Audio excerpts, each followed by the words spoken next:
माँ अपनी इच्छा से बनो, समाज के दबाव में आकर नहीं।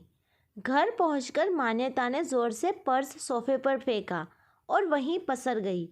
कुछ देर तक बस आंखें बंद किए यूं ही पड़ी रही। फिर उठकर भारी भरकम गहने निकालकर एक तरफ रखे और साड़ी बदलने चली गई। नाइट सूट पहनकर रसोई में आई और एक कप चाय बनाकर फिर सोफे पर जा बैठी। चाय पीकर सरदर्द थोड़ा कम हुआ। बेवजह ही शादी में गई, मान्यता सोचने लगी। मान्यता की शादी को साल भर से ऊपर हो गए थे। शादी के तुरंत बाद ही उसके पति राजीव को कारखाने में आग लग जाने से बिजनेस में बहुत बड़ा नुकसान हो गया। करोड़ों का कर्ज अचानक सर पर आ गया। दोनों मिलकर मेहनत कर रहे थे कि फिर से सब पहले जैसा कर सके, पर उसमें 3-4 साल तो लगने तय थे। दोनों पाई पाई का हिसाब रखते, ना कोई फिजूल खर्ची करते, ना कोई दिखावा। जीवन की मूलभूत ज़रूरतों पर ही खर्च करते थे। अंततः दोनों ने मिलकर निर्णय लिया कि जब तक सारा कर्ज चुकाकर फिर से बिजनेस खड़ा नहीं कर लेते और उनकी आर्थिक स्थिति मजबूत नहीं हो जाती, वह बच्चा नहीं करेंगे, ताकि जब बच्चा दुनिया में आए तो वह बच्चे को हर सुविधा दे सके और उसको लेकर अपनी सारी इच्छाएं पूरी कर सके। आखिरकार आजकल की महंगाई के दौर में बच्चे की बेहतर परवरिश और पढ़ाई लिखाई कोई आसान बात तो नहीं है, मगर इन सब में जो सबसे मुसीबत थी वह उनके परिवार वाले और रिश्तेदार, जो आए दिन उन पर बच्चे के लिए दबाव बनाते रहते। जी हाँ, यह वही रिश्तेदार थे जिनमें से एक भी उस वक्त हालात पूछने नहीं आया जब राजीव के कारोबारों में इतना बड़ा नुकसान हुआ।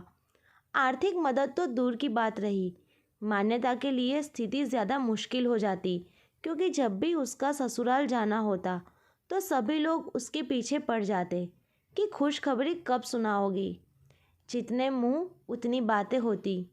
कोई कहता कि बच्चे के बिना औरत अधूरी है, कोई उसे खुदगर्ज कहता, और कोई कुछ नहीं तो डॉक्टर से परामर्श लेने का भी सुझाव दे दिया। इसका असर कुछ ऐसा हुआ कि मान्यता अवसाद की शिकार होने लगी थी। आज भी ऐसा ही कुछ हुआ था। वह अपनी ननंद के ससुराल में गई थी, मगर वहाँ सबके सवालों और नसीहतों से परेशान होकर भी समारोह से वापस चली आई। काफ़ी देर से भूखे रहने और लगातार रोने से उसकी तबीयत बिगड़ गई और वह बेहोश होकर गिर गई। 2 घंटे तक वह यूं ही फर्श पर बेहोश पड़ी रही। शाम को राजीव फैक्ट्री से वापस आया तो मान्यता को बेहोश देखकर घबरा गया। तुरंत उसे अस्पताल ले गया। कुछ देर बाद मान्यता को होश आया। राजीव को सामने देखकर वह फिर से रोने लगी। राजीव को कुछ समझ नहीं आया। तब तक डॉक्टर ने अस्पताल के मनोचिकित्सक काउंसलर को भी बुला लिया था, ताकि मान्यता की इस मनोदशा को समझा जा सके। मान्यता ने रोते रोते डॉक्टर और राजीव के सामने सारी बात कही। पूरी बात सुनकर काउंसलर ने मान्यता को समझाते हुए कहा, दुनिया में हर व्यक्ति की अपनी अलग राय होती है और लोगों का तो काम ही है मुफ्त की नसीहत देना।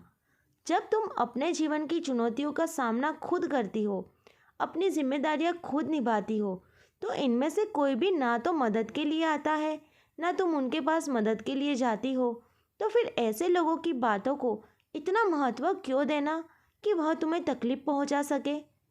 एक बात हमेशा याद रखो, जिसने तुम्हारे बुरे वक्त में तुम्हारा दुख आधा नहीं किया, उसे तुम्हारी खुशी या मानसिक शांति भंग करने का भी हक मत दो। मान्यता ध्यान से सब सुनती रही थी। काउंसलर ने आगे कहा, और हाँ, तुम्हारा बच्चा तुम दोनों की जिम्मेदारी होगी, तो निर्णय भी सिर्फ तुम दोनों का होना चाहिए। माँ अपनी इच्छाओं से बनो जब तुम शारीरिक, मानसिक और आर्थिक रूप से तैयार हो, समाज के दबाव में आकर नहीं।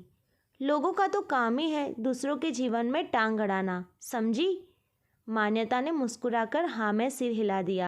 दोस्तों, हम सबके घरों में या आसपास ऐसे लोग ज़रूर होते हैं जो अपने घर से ज़्यादा दूसरों के घरों में झांकना और टिप्पणी करना पसंद करते हैं।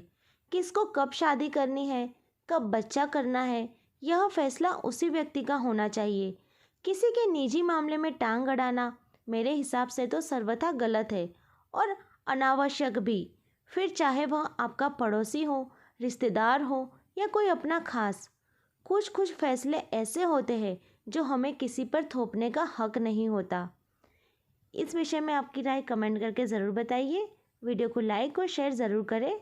चैनल को सब्सक्राइब करना बिल्कुल ना भूलें। अब मिलते हैं अगली स्टोरी में, तब तक के लिए बाय।